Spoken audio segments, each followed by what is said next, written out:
Welcome everybody to the weekly video blog. This is Susan Pierce Thompson and I'm excited that you're here with me. And this week we are going to talk about fat clothes.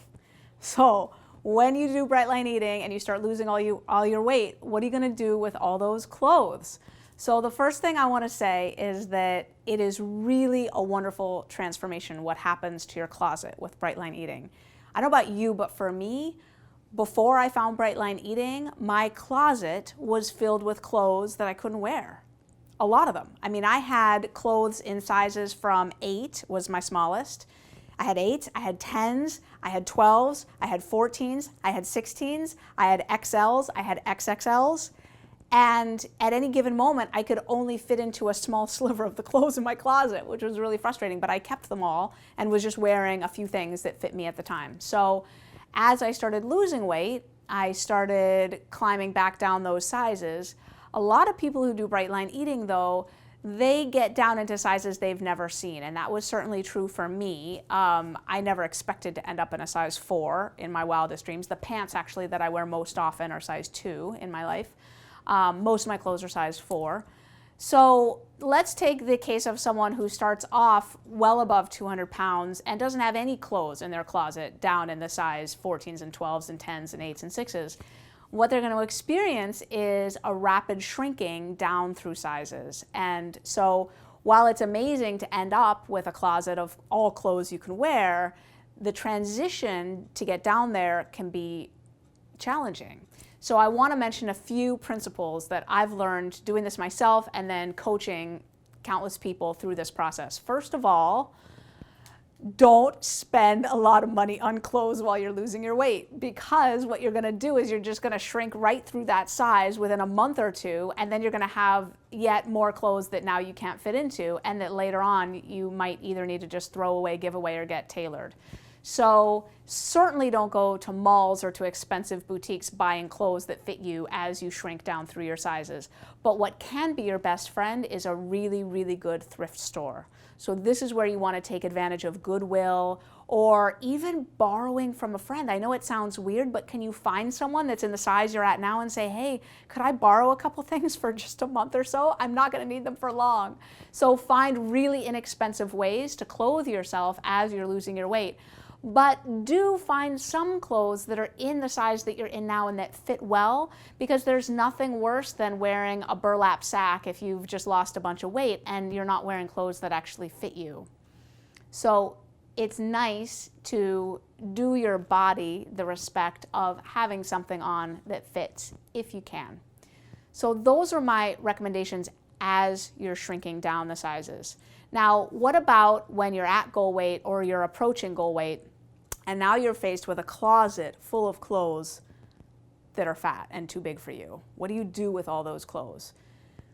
So there's different philosophies on this, and I want to say that there is no right answer. Some people really like to get rid of those clothes and just throw them away. As a matter of fact, I have a premium coaching client right now who's just lost a ton of weight, and she's now finding herself in size 4s when she was, 200 pounds not that long ago. And she is ruthless. She's like, I am getting rid of all of my size 8s, 10s, 12s, 14s, 16s. I never want to see them again. I'm never going to be in these clothes again. And she's absolutely getting rid of them. And she has this conviction in her about that I think is brilliant. And that's absolutely the right thing for her to do. Other people get down there and they're a little bit wary because they're like, look, I've lost this weight before and gained it back. And I do not want to get rid of all these clothes. And then God forbid something happens and I gain my weight back and I now am in the position of needing to buy another $1,000 wardrobe, and they just can't face it.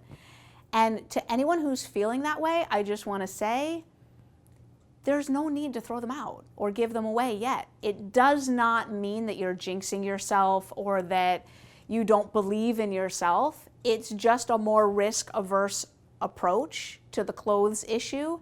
And there's absolutely nothing wrong with putting them in a bag, putting them in storage, putting them in the basement, putting them in the attic, putting them in a guest room closet, putting them somewhere out of sight, out of mind, and just holding on to them for a little while.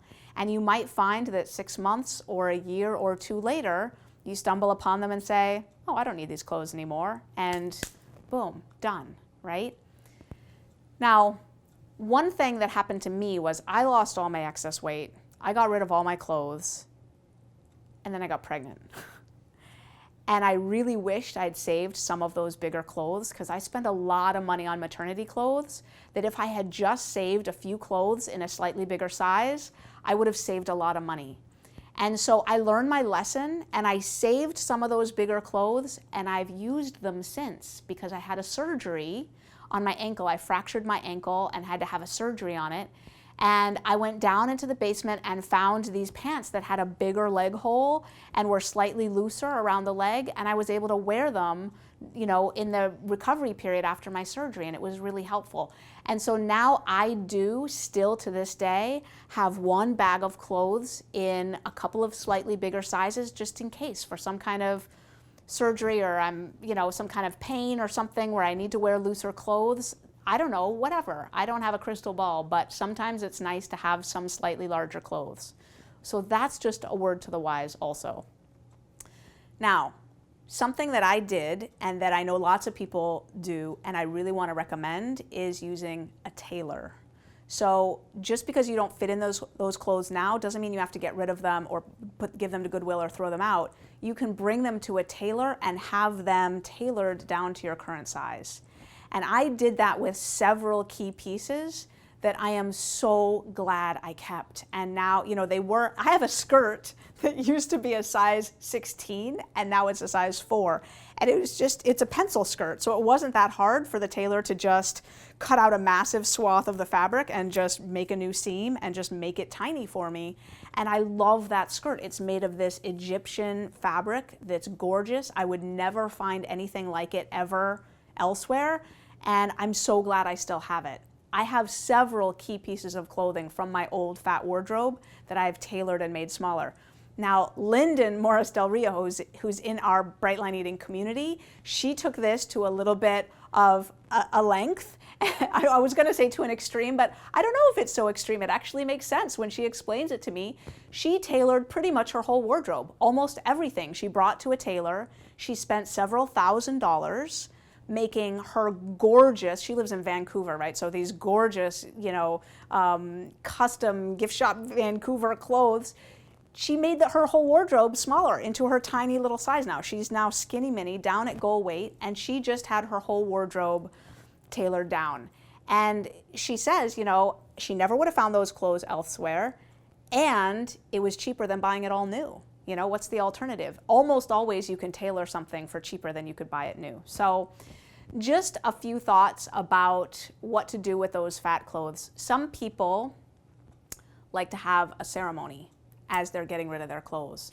And, you know, however you like to do that, light a candle, smudge some sage, and thank those clothes for supporting you on your leg of the journey that is now over. And imagine giving them to people who will wear them and use them and need them. There can be sort of a rite of passage of getting rid of those fat clothes. One last little thought. As we know about the way the brain works with addiction, when you're addicted, the dopamine receptors thin out, downregulate is the technical term for it, and it leaves us vulnerable to other addictions that release dopamine in the brain. Shopping is one of them. So as you find yourself in a hot little body and you find yourself going to the mall all the time, just keep in mind that shopping addiction can creep in. It is one of the most fun things about getting happy, thin, and free to get to go shop for clothes. I actually have never, this is one addiction out of the realm of the world of addictions, this is the one I actually don't have. I don't like going shopping, but I know plenty of people who fall into that trap once they get down to goal weight, and every last second they're running to the mall to try, it's so fun to try on clothes. You know, in the olden days, what happened was I would look at clothes on the hanger and think they looked so cute, and I would put them on my body in the dressing room and want to weep because my body was just all bulges and nothing looked good. And these days it's the opposite. Almost anything I try on looks better on my body than it did on the hanger. And so if you're not there yet, keep going with your Bright Line Eating journey. You will get there, and you will one day have the problem of what do I do with all these fat clothes. So that's it for this week. If you want to scroll down and leave a comment, I would love to read your comments. And if you'd like to send in a question or a topic that you'd like me to address on the weekly video blog, just send me an email at susan@brightlineeating.com, and I would be happy to answer your question on the weekly video blog. Everyone have a great week. Take care.